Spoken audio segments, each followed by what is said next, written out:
beautiful afternoon. Today is Sunday, the 13th day of April 2025. Welcome to News Hour on TV Sapiencia. My name is Sumto Okafo. Thank you for joining. Today, Christians all over the world mark Palm Sunday, commemorating triumphant entry of Jesus Christ into Jerusalem. Special masses and services are being held in different churches where Christians will attend with palm fronds, singing Hosanna in the highest. The day portrays the kingship of Jesus Christ, his supremacy and humility, which are expected of all Christians to emulate. Palm Sunday is also the beginning of Holy Week, when the church will reenact the passions of Christ, his death and resurrection.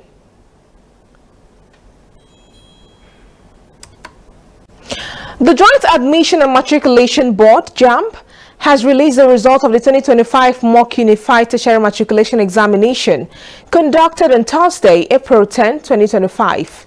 JAMB disclosed this in a statement today, Sunday, by its spokesperson, Fabian Benjamin, noting that candidates can now check their results by sending mock results in capital letters, no spacing, via SMS to either 55019 or 66019, 55019 or 66019, using the phone number they registered with for the examination.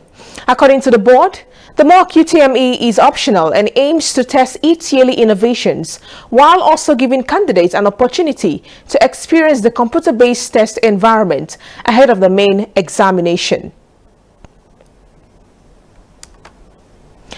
Governors elected under the People's Democratic Party are to take position on the National Secretary and National Executive Committee of the party as they meet in Ibadan, Oyo State, today being Sunday. According to a source who spoke to newsmen on condition of anonymity, the governors will also discuss matters relating to the Rivers State emergency rule and address key issues impacting both the country and the party. The governors are meeting 3 weeks after the Supreme Court returned Senator Samuel Anyanwu as the National Secretary of the party against their favored Sunday Udo Okoye. On March 21, the Apex Court set aside the decision of the Court of Appeal, Enugu Division, delivered on December 20, 2024, which had affirmed Anyanwu's removal as the National Secretary of the party. The judgment left the PDP leadership and members in disarray, as both parties in the suit, Anyanwu and Udo Okoye, claimed victory. They issued separate statements declaring victory immediately after the verdict.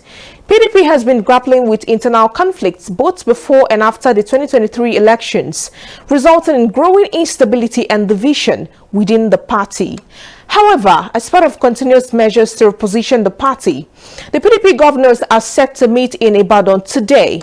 The party's National Publicity Secretary, Debo Olagunagba, confirmed that the PDP Governors Forum's meeting is scheduled to hold in Ibadan, today being Sunday and to Monday.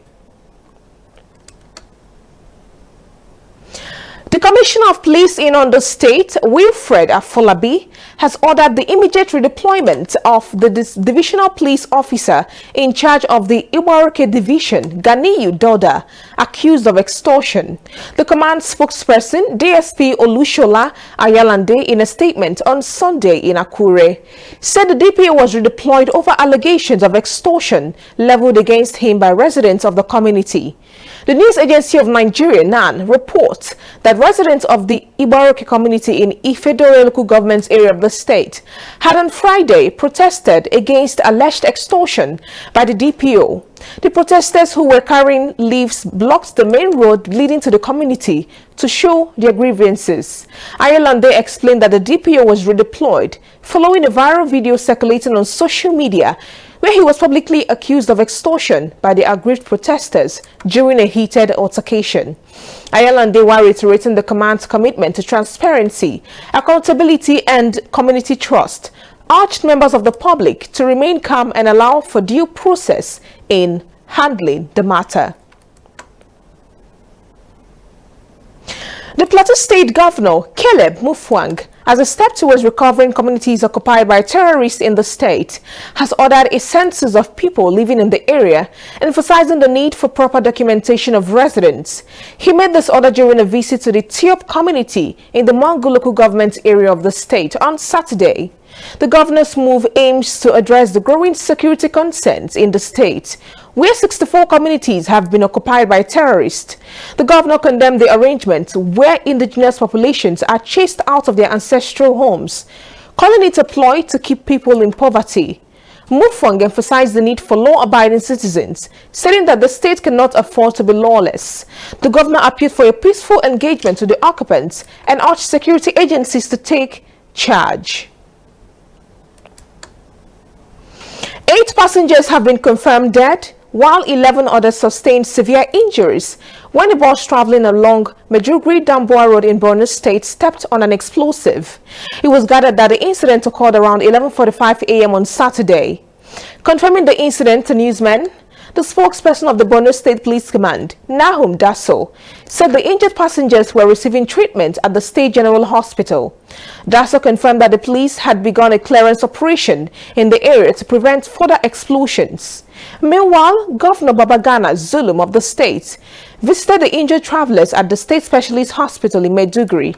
The governor expressed deep concern over the incident, describing it as unfortunate.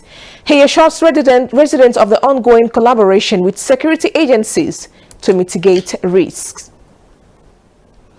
Barely 24 hours after a market fire destroyed goods and property worth millions of naira in Ibadan, Oyo State capital, another fire disaster has been recorded. This time, a petrol tanker exploded at the toll gate end of the Lagos-Ibadan Expressway of the state capital, leaving the destruction of property worth millions of naira in its wake.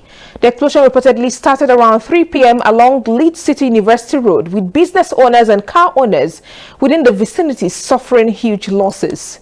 The manager of Oyo State Fire Service, Akiyinka Akiyemi, who confirmed the incident, noted that the combined effort of the state and the Federal Fire Service have helped to curtail the fire, but not before properties were destroyed in the process.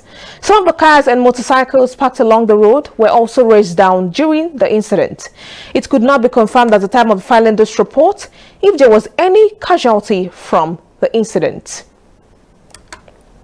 On the sports news, a former captain and head coach of the Super Eagles, Christian Chukwu, is dead.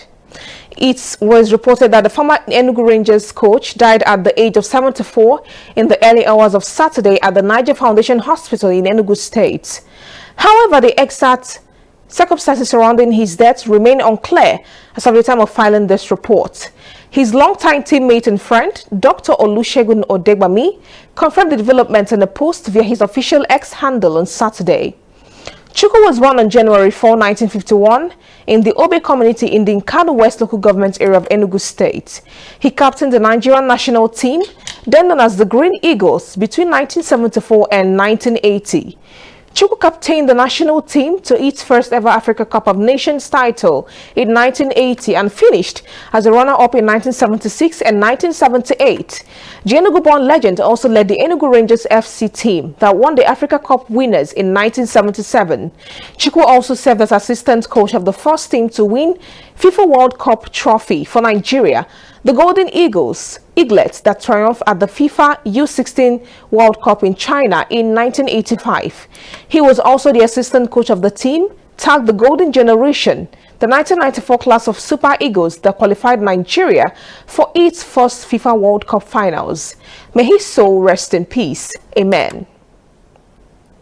Still on the sports news, Manchester United goalkeeper Andre Onana has been left out of the squad for today's Premier League match against Newcastle United, following a difficult week, with Atli Binder set to make his Premier League debut.